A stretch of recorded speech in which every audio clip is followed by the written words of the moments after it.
Mapagpalang araw sa iyo, Sir Seth. At sa lahat ng nakikinig sa channel mo. Ako nga pala si Orlan, Tubong Visayas. Ang kwentong ibabahagi ko sa inyo ay karanasan ng tiyuhin ko na si Tio Pablo at ng mga kaibigan niya. Nung minsang maglakbay sila sa mga liblib na lugar para kumalap ng mga karagdagang kaalaman pagdating sa lihim na karunungan. Binata pa lamang si Tio Pablo nang maganap ang mga pangyayaring palaging ikinikwento niya sa akin. Nga pala, kabilang ang aming angkan sa mga antingero at albularyo sa parte ng Visayas. Kada Semana Santa ay nagtitipon-tipon at naglalakbay sila sa liblib na lugar o kaya ay pumapasok sila ng mga kasama niyang antingero sa isang kuwebang tanging ang may mga tangan lamang ang maaari o may kakayahang makapasok. Sa bungad pa lamang kasi umano ng kuweba ay may mga mahigpit nang nagbabantay gaya ng mga iba't ibang klaseng elemento at nilalang. Isang araw, abala sa ginagawa ang tiyuhin ko nang dumating ang kaibigan niyang si Berning. Pagpasok pa lamang sa pintuan ay nakita niya ng malaki ang pagkakangisi nito. Nagtatakang tinanong niya ito kung ano ang kailangan at bakit kung makangisi ay gano'n na lamang kawagas. Kasi Pablo, naalala mo pa ba yung sinasabi ko sa iyong dalaga sa kabilang baryo? Napapakamot pa nitong tanong sa kanya. Tumango siya at muling nagtanong kung anong meron dun sa dalagang tinatanong nito. Masaya namang nagwika ang kaibigan niyang balak na umano nitong ligawan ng dalaga at magpapatulong ito sa kanya. Anak ng langya ka paring Berning. Sa akin ka pa talaga magpapatulong na manliligaw dun sa dalagang napupusuan mo. Bakit hindi ka kay Binsoy magpatulong? Mas may alam yun kaysa sa akin pagdating sa mga ganyan-ganyan. Sige na paring Pablo. Alam mo namang sa ating magkakaibigan ikaw talaga tong matinik Matinik ka dumiskarte pagdating sa mga babae. Tulungan mo na ako. Pakiusap nito. Napapakamot na lamang sa ulo si Tio Pablo at hindi alam kung ano ang isasagot sa makulit niyang kaibigan. Batid niya kasing hindi siya tatantanan nito hanggat hindi niya ito pagbibigyan sa pakiusap. Nung pumayag na nga siya sa pakiusap ni Berning, iniba na nila ang usapan. Dumating na kasing iba pa nila mga kaibigang sina Estong at Binsoy. Doon nga ay napag-usapan nila ang gagawin sa darating na Semana Santa. Si Berning na ang nagsuhestyon kung saan sila pupunta. Sinabi nitong may kuweba silang pupuntahan at ang kuwebang yon, ni minsan ay wala pang nangahas na mga albularyo at antingerong pumasok. Ang usap-usapan na raw kasi, matagal na panahon na ang nakalipas ng minsang may naglakas ng loob na antingerong pumasok sa kuwebang yon. At sa kasamaang palad, hindi na yon nakalabas pa. Kaya't magmula noon ay wala nang nangahas pang pasukin ng katakot-takot na kuwebang sinasabi ng ibang mga antingero. Sandali, sigurado ba tayong doon talaga tayo pupunta sa kuwebang sinasabi mo? Paniniguradong tanong ni Binsoy. Oo naman pare Koy. Bakit? Natatakot ka ba? Pangungot siyang tanong naman ni Berning sa kanyang kaibigan. Hindi naman sa ganoon, kaya lang, alam mo na, baka hindi na tayo makalabas pa ng buhay. Oras na pumasok tayo sa kuwebang yun. Gaya ng sinabi mo, hindi na nakalabas yung antingerong pumasok dun Batik ang antingero na ngayon hindi pa nakalabas. Ano pa kaya tayo mga pipitsugin lang? Hoy, ikaw, huwag mong minamalit yung pagiging antingero natin Maraming mga simpleng tao yung naghahangad na maging katulad natin. Makapagsabi kang pipitsugin Saway naman ni Istong nun. O siya, tama na yan. Basta usapan na natin Sa makalawa maganda na kayo. Yun na ang araw ng pag-alis natin. Sumang-ayon ang lahat sa sinabi ni Berning. Nung sumapit na nga ang araw ng pag-alis nila ay nagtaka si Tio Pablo kung bakit hindi pa sila umalis gayong kumpleto na sing lahat na magkaibigan. Hindi pa ba tayo aalis? Kanina pa tayo dito nakatayo ah. Umiling naman si Berning at sinabing hindi pa. May hinihintay pa raw silang ibang mga kasama nun. Nagtatakang tumingin ang tiyuhin ko sa kaibigan at nagtanong kung sino pa ang hinihintay nila. Oh, dito na pala sila. Sa wakas makakaalis na rin tayo. Kanina pa sumasakit yung paa ko sa kakatayo eh. Sabat ni Istong. Kaya't napatingin silang lahat sa taong tinutukoy nito. Nagtataka at kumunot ang noo ni Tio Pablo sa pag-aakalang sila lang ang aalis ng araw na yon. Teka, bakit sila nandito? Tanong niya nang makita niyang papalapit na ang grupo ni Mang Enteng. Kasama natin silang aakyat ng bundok pare ko eh. Si tatay kasi ayaw pumayag na tayo lang aalis eh. Hindi raw pwedeng tayo lang ang papasok sa napakadelikadong kuwebang yun. Sabi niya dapat magsama tayo ng mga batikang antingero. Pasensya ka na ha. Hindi ko agad nasabi. Paliwanag ni Berning. May magagawa pa ba tayo? Andito na eh. Halika na. Umalis na tayo. Agaran na nga silang naglakbay ng araw na yon. Ayon pa sa tiyuhin ko, 10 silang lahat ng mga antingerong naglakbay. Pero hindi ko nababanggitin isa-isang kani-kanilang pangalan. Habang naglalakbay ay panay naman ang daldal ng 2 baguhang antingero sa kanya. Hindi rin magkamayaw sa kakatanong tungkol sa iba't ibang klaseng karunungan. Hindi naman naburyo si Tio Pablo at hindi rin siya nairita sa 2 baguhang antingero. Ang totoo nga niyan, natutuwa siya sa 2 dahil nakikita niya sa mga ito nung nag-uumpisa pa lamang siya sa pagiging antingero noon. Kung ano-ano rin yung mga tinatanong niya kahit na wala namang katuturang bagay. Kuya Pablo, tingin mo ligtas kaya tayo makakalabas sa kuwebang papasukin natin? Pag-aalang ang tanong ng isa sa mga baguhang albularyo nang malapit na silang makarating sa pupuntahan. Oo naman, magtiwala ka sa tangan mo. Tsaka huwag kang mag-alinlang pagkatiwalaan yung gabay para hindi ka iwanan at higit sa lahat, magtaas ka ng poder sa katawan. Sa ganon, wala makakalapit sa mga mapanlinlang na nilalang. Pinapalakas niyang loob at pinayuhan nito kung ano ang mga dapat gawin oras na makapasok na sila ng kuweba. Nararamdaman niya kasi ang presensya nitong tila nagdadalawang isip umano kung ano ang kahihinatnan nila sa loob ng kuwebang puno ng mababagsik at maladilubyong pagsubok na magmumula sa mga elemento at nilalang na mapanlinlang.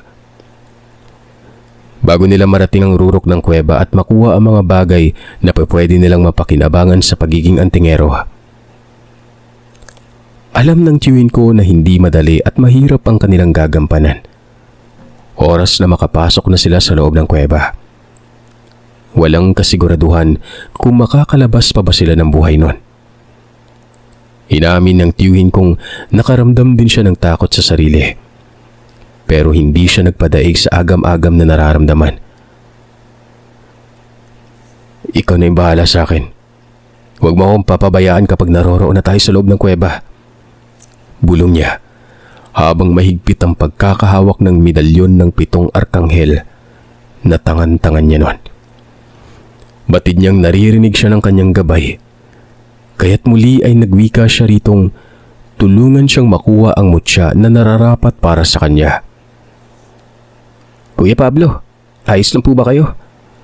Untag na tanong sa kanya ng baguhang antingero. Hindi niya napansing muli na pala itong nakalapit sa kanya. Nauutal na sinagot niya ito.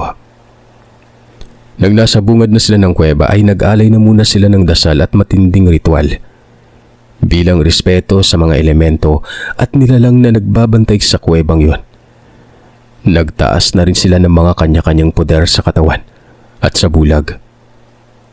Tol, pagligtas tayo makalabas dito, tuparin mo yung pangako mo sa akin ha. Wika sa kanya ni Berting at tinapik pa siya sa balikat. Anong pangako yung sinasabi mo? Wala naman akong natandaang mga pinangako ko sa iyo ha. Takang tanong nito at pilit na inaalala kung may ipinangako ba siya sa kaibigan. Sa mahinang boses na para bang takot itong may makarinig ay ipinaalala nito sa kanya ang tungkol sa dalagang nililigawan nito. Napalatak naman ang tiyuhin ko at nagwikang, yun lang palang ibig tukuyin ng kaibigan niya. Hindi na lamang nito sinabi ng diretsahan sa kanya. Basta, tuparin mo yung sinasabi mong sasamahan mo ako at tutulungan mo akong dumiskarte doon sa dalagang sinasabi ko Kundi talagang kukutongan kita. Kalimutan mo nang naging kaibigan mo ako. Anito pa't hindi malaman ni Tio Pablo kung seryoso ba ito sa sinasabi o nagbibiro lang.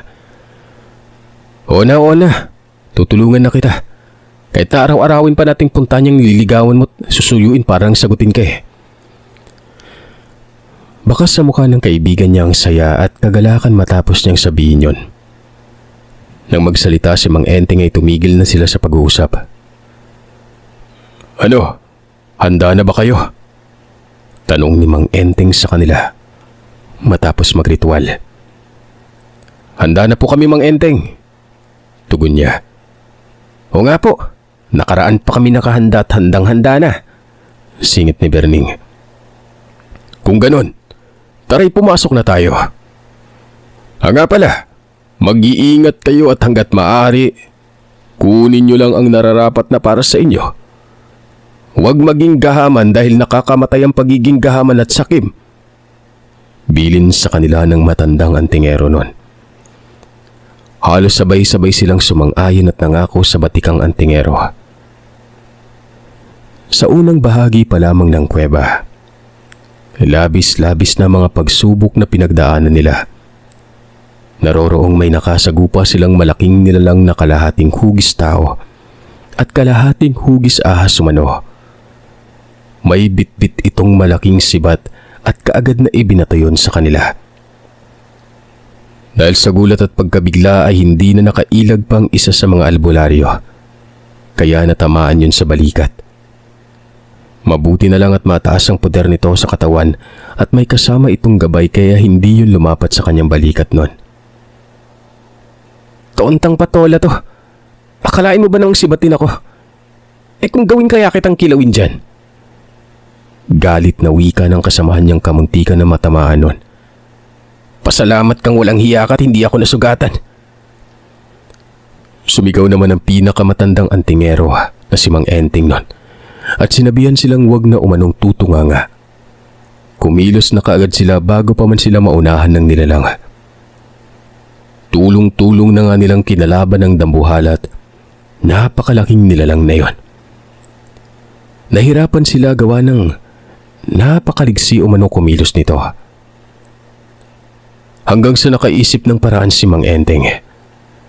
Paraan para matalo ang dabuhalang nilalang. Matapos nilang matalo yun ay hindi na sila nagsayang pa ng panahon. Mabilis na silang naglakbay patungo sa pinakarurok ng kuweba. Ilang oras pang nakalipas ay sunod-sunod na mga pagsubok na napagdaanan nila. At dahil sa kanilang mga gabay at tiwala sa sarili, lahat ng mga nakaharap nilang nilalang ay parehang nalagpasan at napagtagumpayan. Habol ang hiningang napasalampak na lamang sa lupa ang iilan sa mga antingero. Hindi lubos maisip na ganun kagrabe ang kanilang mapagdadaanan nun. Magpahinga na muna tayo dito. Mag-ipon kayo ng lakas at huwag niyong sasayangin dahil marami pa tayong makakasagupa sa mga sumunod na pupuntahan. Grabe, natakot ako dun kanina. Kala ko katapusan ko na. Buti na lang napatay natin yung nilalang na yun, no? Nagsalita si Mang Enteng at sinabi sa kanilang hindi pa yun ang pinakamahirap na makakaharap at makakasagupa nila. May mas matindi pa umano at yun ang dapat na paghandaan nila. Tahimik lamang si Tio Pablo at maiging pinakinggan ang mga sinasabi at ipinapayo ni Mang Enteng nun. Alam ng tiyuhin kong hindi nagbibiro ang batikang antingero. Seryoso ito at mukhang hindi nga talaga kaaya-aya ang mga sumunod na mangyayari. Muli ay huminga siya ng malalim at nagwika ng wala nang atrasan to. Makaraan ng ilang minutong pamamahinga, Nagpatuloy na sila sa paglalakad.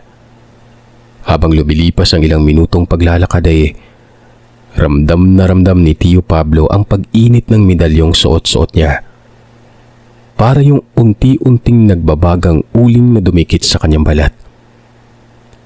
Dali-dali niyang inilabas sandali sa nakatagong damit ang suot-suot niyang medalyon ng 7 arkanghel. Nung maramdaman niyang hindi na mainit ang suot na medalyon sa leeg, muli niya na itong itinago sa suot niyang damit at nagpatuloy na sa paglalakad nun. Hanggang sa napadako na nga sila sa dulo ng kuweba. Yun ang huling pagsubok nila bago marating ang mga kinalalagyan ng mga kagamitang pagmamay-ari ng matataas na gabay. "Ihanda nyo ng inyong mga sarili, ha?" sabi ni Mang Enteng. Sa pagpapatuloy ng kanilang paglalakad, napadako ang paningin ni Tio Pablo sa kumikinang na bagay na nasa hindi kalayuan. Kaagad na sinabi niya kay Berning at Binsoy ang tungkol sa nakita niya ng hindi tinitingnan ng dalawa. Dahil nga sa naagaw na ng kumikinang na bagay ang kanyang atensyon, ay hindi niya na namamalayang dahan-dahan na siyang naglakad papalapit ron.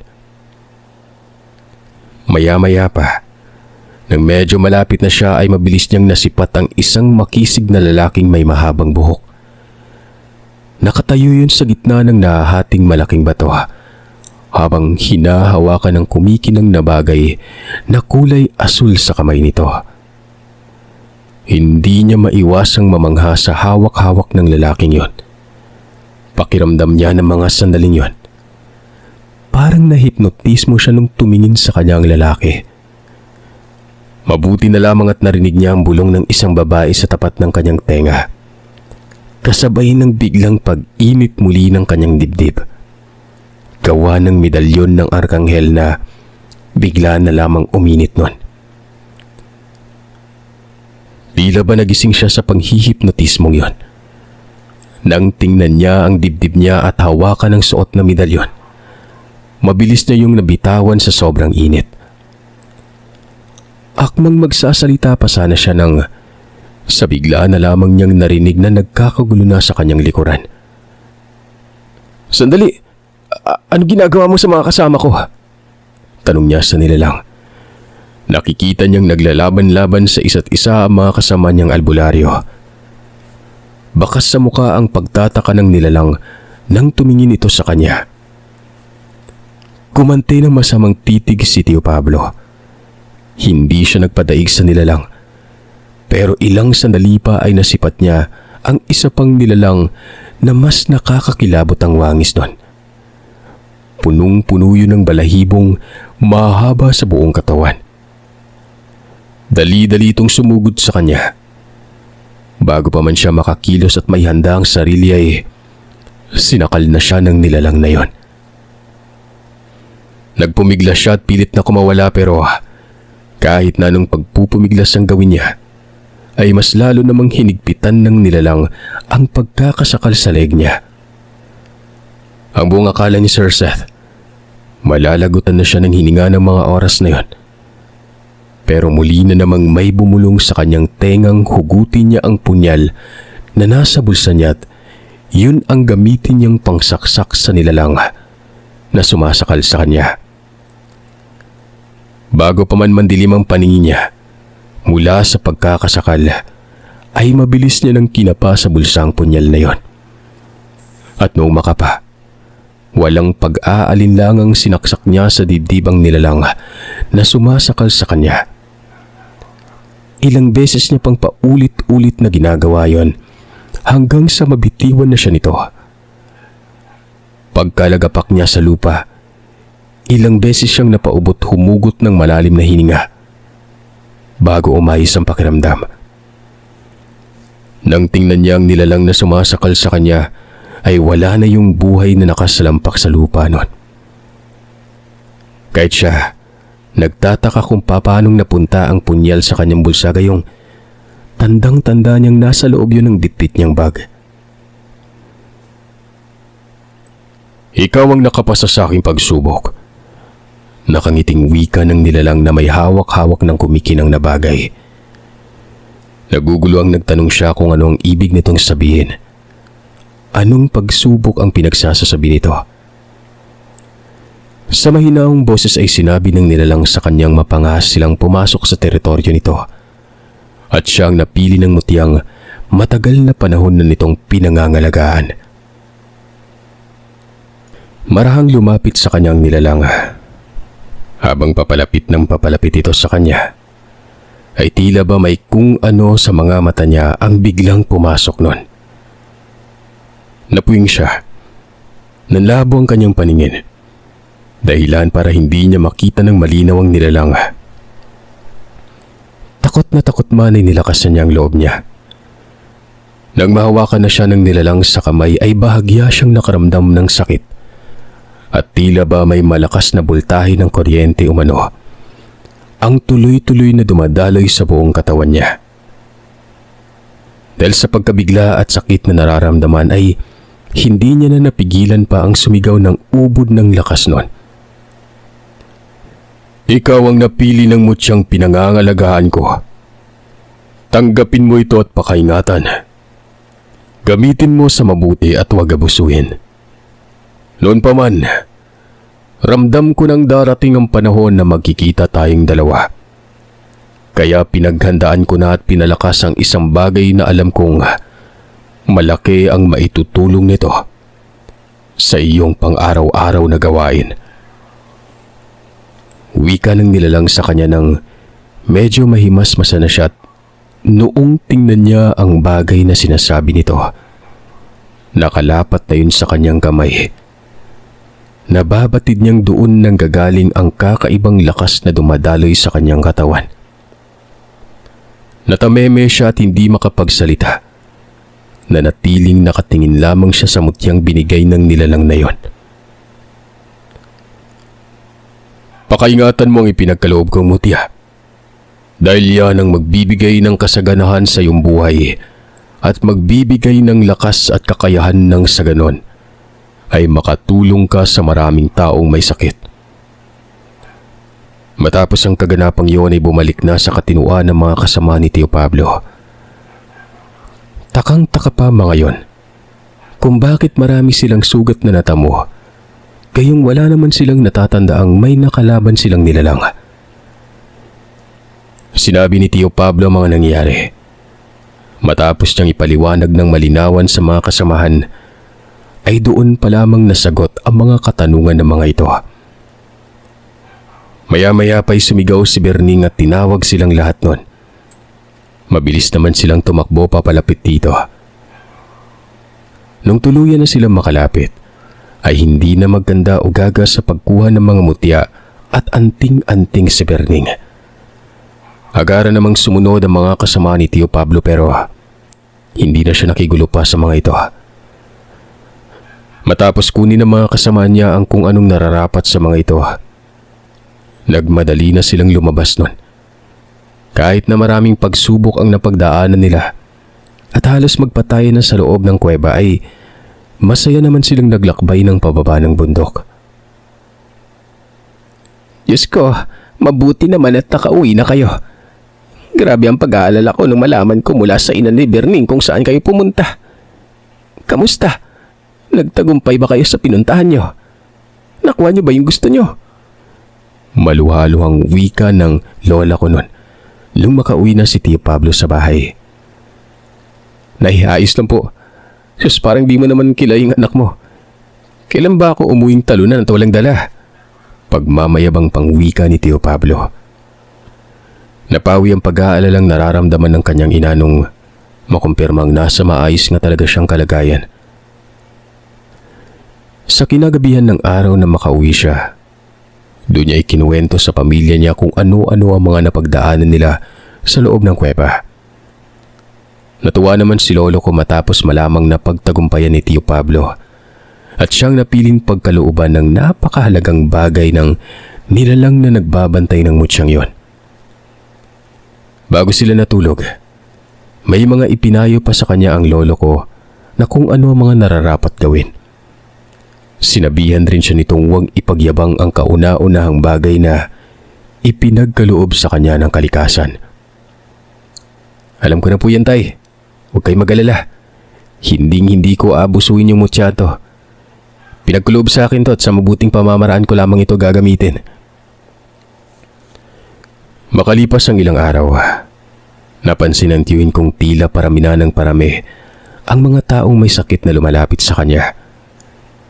Kahit na sa mga karatig baryo at iba pang mga lugar ay nagugulat na lamang siya dahil sa bigla-bigla na lamang sumusulpot ang mga yon sa harapan ng bahay nila.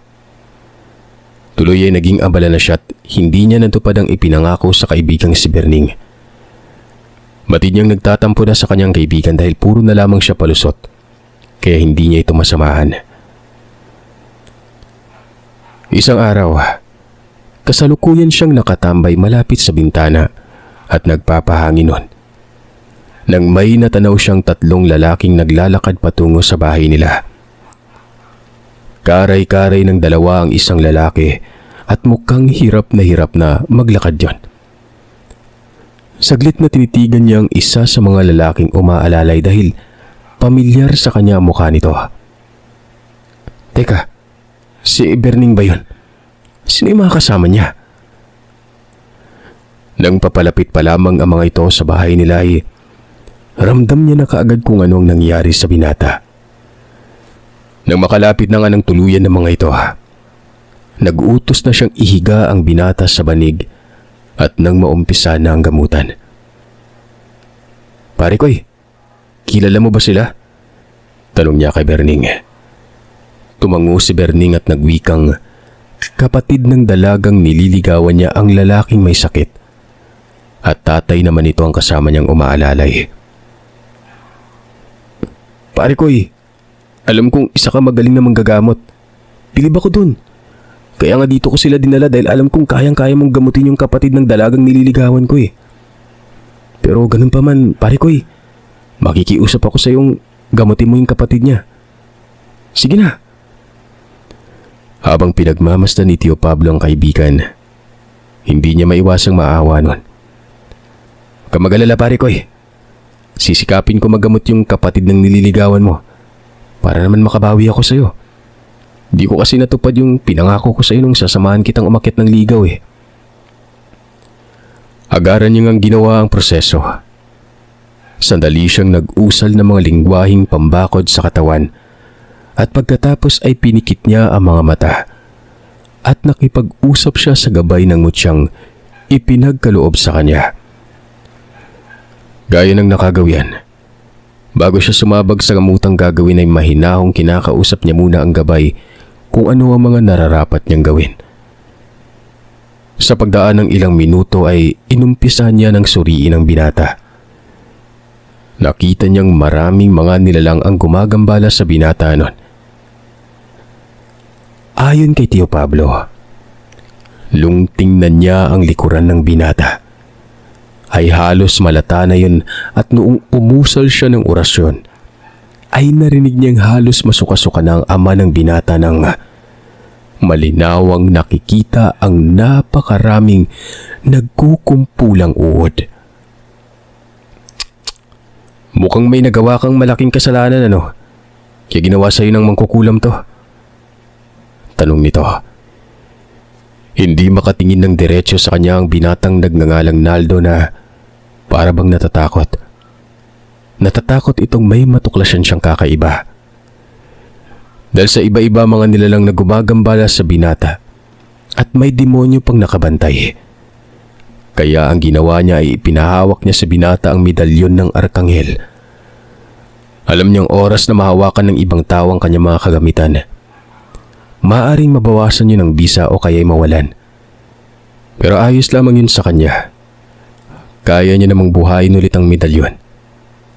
Ang mahalaga sa kanya ng mga sandaling yon ay ang mailigtas sa bingit ng kamatayan ang binata at makabawi sa kaibigan niya.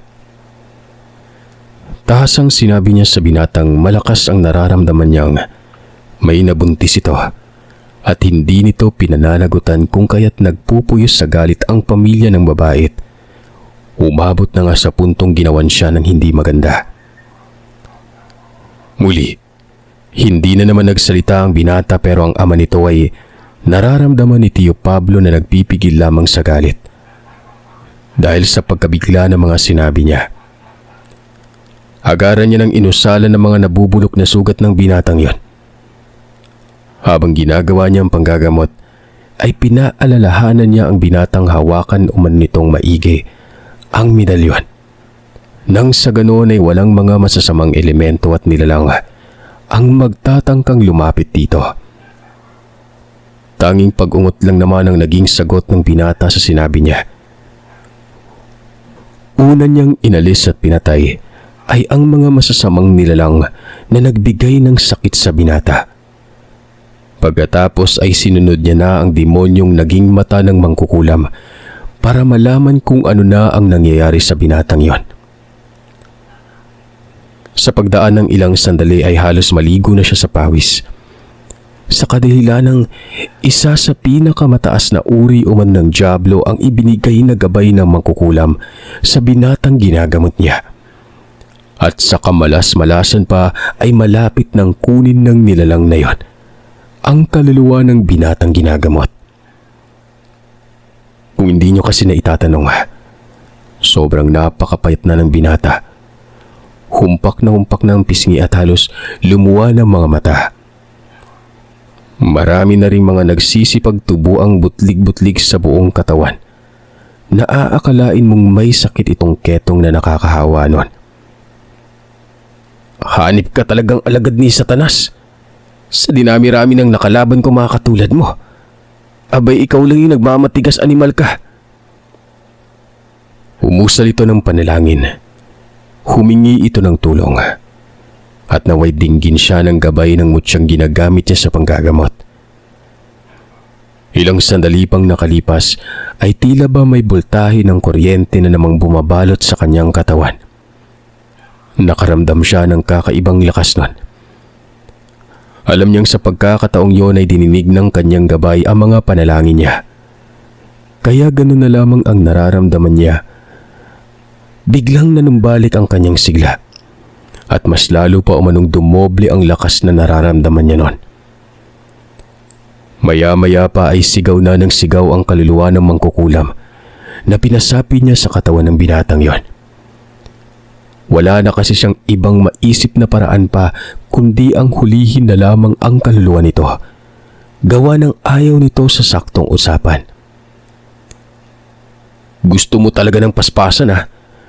Kanina nakikiusap ako sa iyong alisin mo na yung kulam na ibinaon mo sa taong to.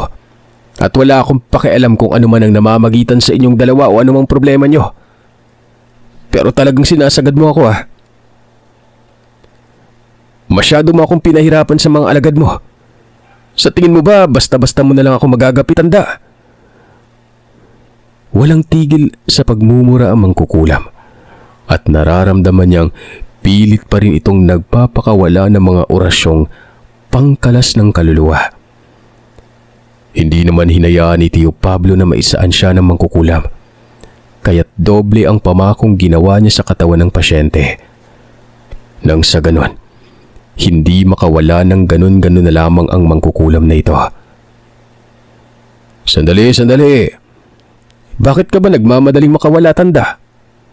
Hindi ka ba masayang makita kung sino ang gwapong gumamot sa taong kinulam mo? Pang-aalas kang wika niya sa mangkukulam na siyang mas lalo namang ikinainis nito.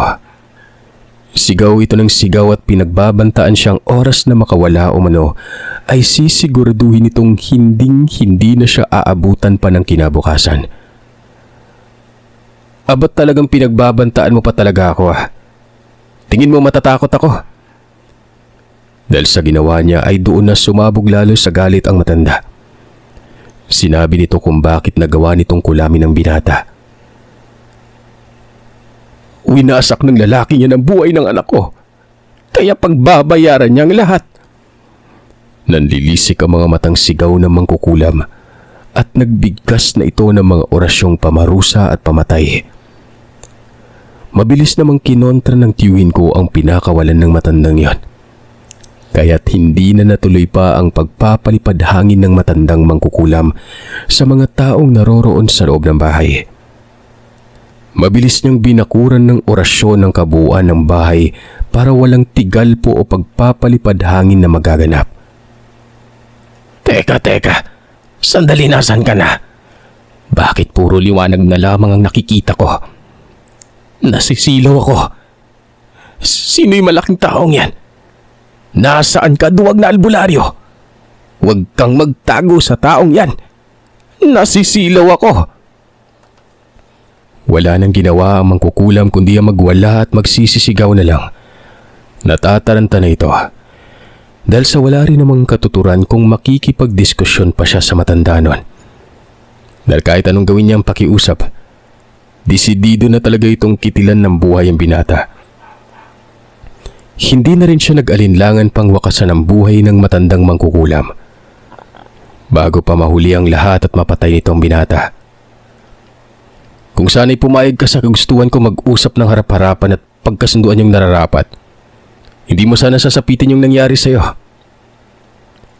Huminga siya ng malalim at hinarap ang kaibigan at ang ama ng nililigawan nito. Sinabi niya ritong huwag na mag-alala dahil magaling na ang binatang ginamot niya. Pinatay niya ng mangkukulam at maging ang mga alagad nito ay pinatay niya na rin. Kaya't wala nang manggagambala pa sa binata. Sa ngayon ay hayaan na munang makatulog ang binata ng sa ganon. Pagbalik nito sa wisyo ay may konting lakas ng manumbalik sa katawan niya. Walang patid ang pagpapasalamat ng ama ng binata. Maluha-luha pa nga ito habang nagpapasalamat nun. Walang anuman yun, Manong. Siya nga pala, kapag tuluyan na manumbalik yung lakas ng anak nyo, sabihin niyo sa kanyang puntahan niya yung babaeng nabuntisan niya. At kung pwede lang, humingi siya ng tawad sa babaeng yun at panagutan. Tumango ang ama ng binata at nangakong gagawin nila ang lahat ng mga sinasabi niya. Nagpasalamat naman si Berning sa kanya at para itong batang hindi makapaniwala sa mga ginagawa niya habang ginagamot kanina ang binata nun. Noon nga makauwi na mga ito ay tinupad ni Tio Pablo ang pangako niya sa kaibigan.